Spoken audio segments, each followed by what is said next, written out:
Okay, so people look at the thing with America and Iran, with America putting sanctions on Iran and sanctions on Russia and sanctions on China and the trade war with China. Here's what's going on with America. America is losing its hegemony. It's not going to be the controlling power anymore. Other countries are coming in that people would rather do business with. So what America's doing is they're trying to block those countries from being able to do business. That way, America stays relevant. But what's happening is a lot of those countries are still finding ways to go around America and finding ways to do business outside of America. That's why they had Britain. Now they're trying to have, they had Britain steal the ship from Iran so they could act like, oh no, it's not us doing it. It's somebody else who's against you too. It's just like when they talked about Venezuela, they claimed that 50 countries are against you. They're are with America against Maduro. Here's the problem: 50 countries are against you. I think there's 173 countries. So if it's 50 countries with you, there's only that would be 51 with America included. That means that there's still 122 countries that are like, nah, we with Maduro. So you got 122. Watch this, against 51.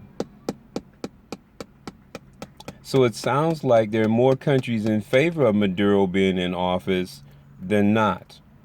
But America chose to point that, oh, we got 50 countries with us, but you got 122 that ain't. That's more. That's a majority rule. If you're talking about a democratic society, the ayes have it. They won. There's more people that want Maduro in office than don't. More countries than don't. So that's a problem. So what's happening, like I said, America's holding financial control. They're starting to lose that financial control. And with the amount of shit that they've done in all these countries, going into countries, causing wars, paying people to start problems with the government, all the different things that they've done in all these countries. If those countries can get away from them, a lot of those countries are going to. And once they start to get away from them, more countries are going to jump on board. It's like the bully.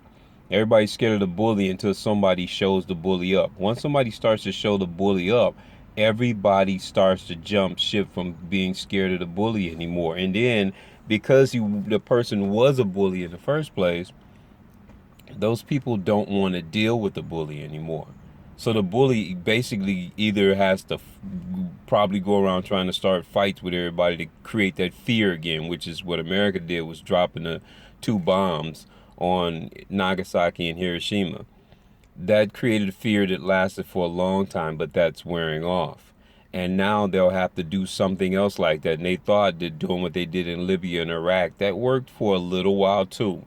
But that's also wearing off for a lot of reasons. Because when they tried to go do the same thing with Syria and dropping the bombs, that 105 bombs were dropped on, missiles were fired at, and it's a Patriot missile, which is supposed to be our most dependable, best weapon, best missile.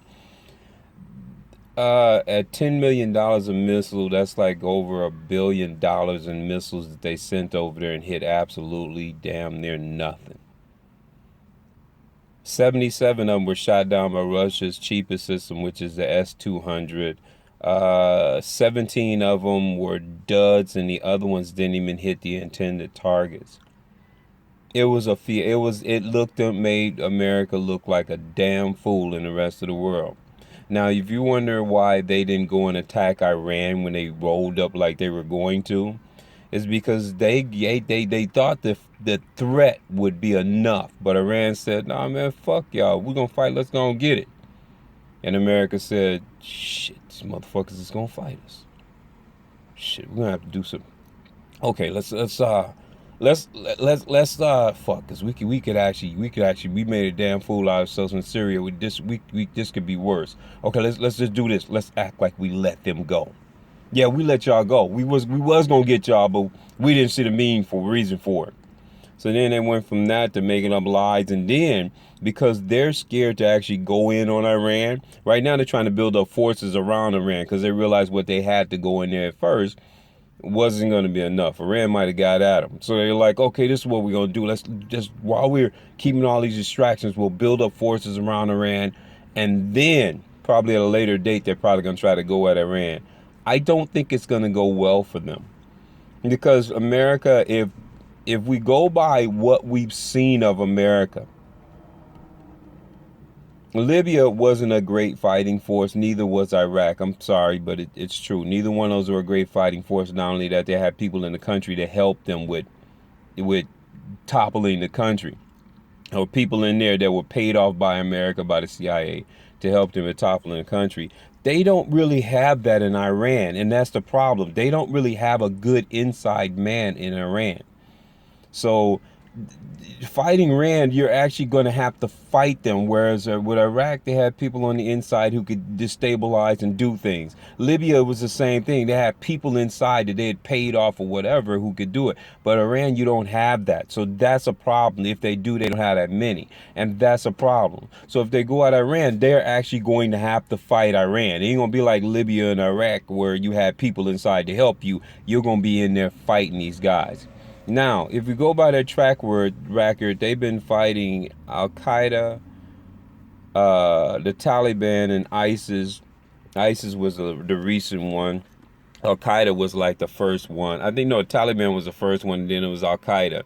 But here's the problem: they've been fighting these guys for like, if you go according to track, we're about 26 years now. They've been fighting them.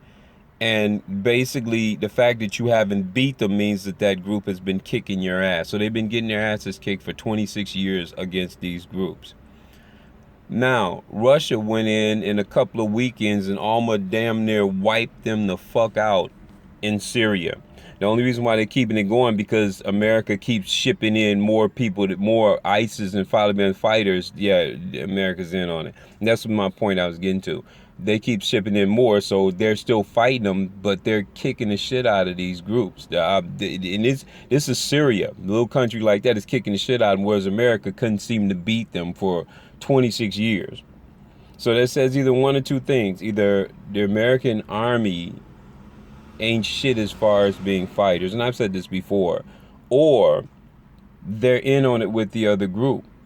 And if they're in on with the other group, that's a worse problem because they're taking your tax dollars and they're using your tax dollars to fund people who are actually killing American citizens.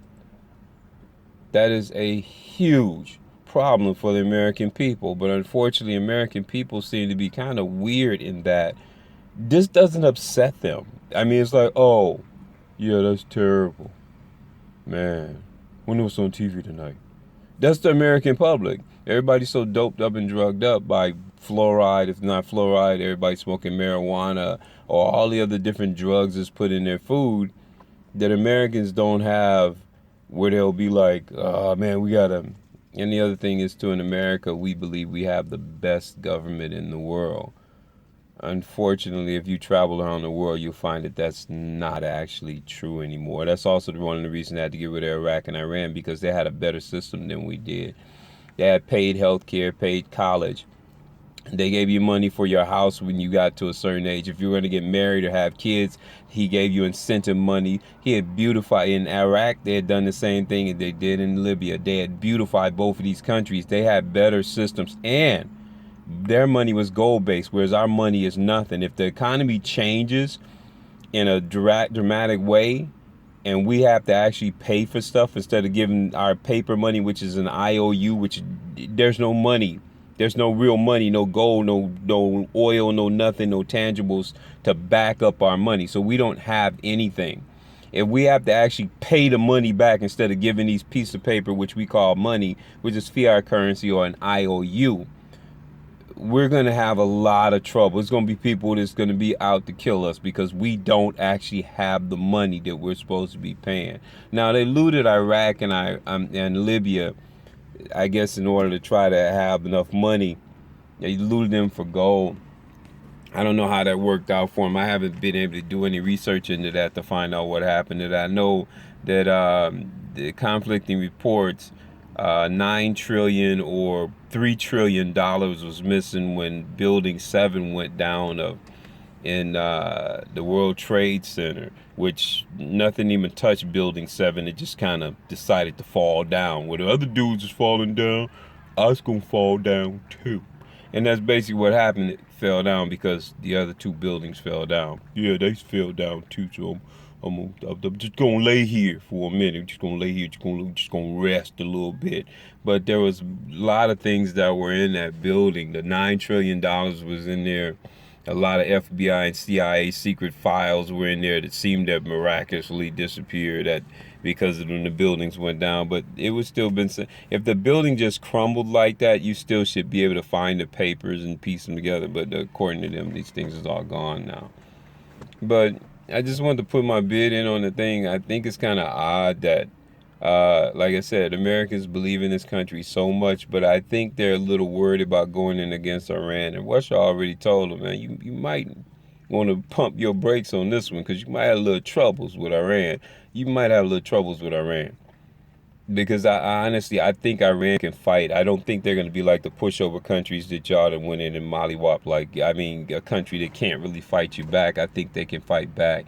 And if you couldn't get through Syria with what you had, you couldn't do nothing with Syria with what you had, just wasted $1 billion of the fucking taxpayer money to prove that, basically make our military look like they ain't shit because the rest of the world is looking at it because everybody jumped up and started buying Russian systems right after America looked like a damn fool in Syria. So I would say stop buying your weapons from the people that we're buying it from. They're buying from Halliburton. What is it? Lockheed Martin and Raytheon. They buy weapon systems from these guys. Apparently, they don't make very good weapon systems because I've heard bad things about the F-35. I heard bad things, the 22. I've heard bad things about most of the weapons that we have. So we're spending more money. That's what Russia said, too. Russia spent $60 billion on weapons, and we're spending $600 billion.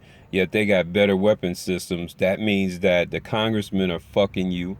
And that means that also the people who sell the weapons are fucking you. And the people who sell the weapons, the congressmen are fucking you for them because they're all getting kickbacks. You're being robbed. Congress and the government in this country has been robbing the people in this country since the fake-ass moon landing. We never went to the moon. Van Allen radiation belt, can't get past it. They've already proven it. And then they've already admitted that we don't have the technology. If you had the technology, you still have the technology. There's no way we just don't got no more. Bullshit. You know, that's the biggest fucking scam. Let somebody tell you some shit like that and you believe you should jump your ass off the nearest bridge. Anyway, this is fun. Gotta go.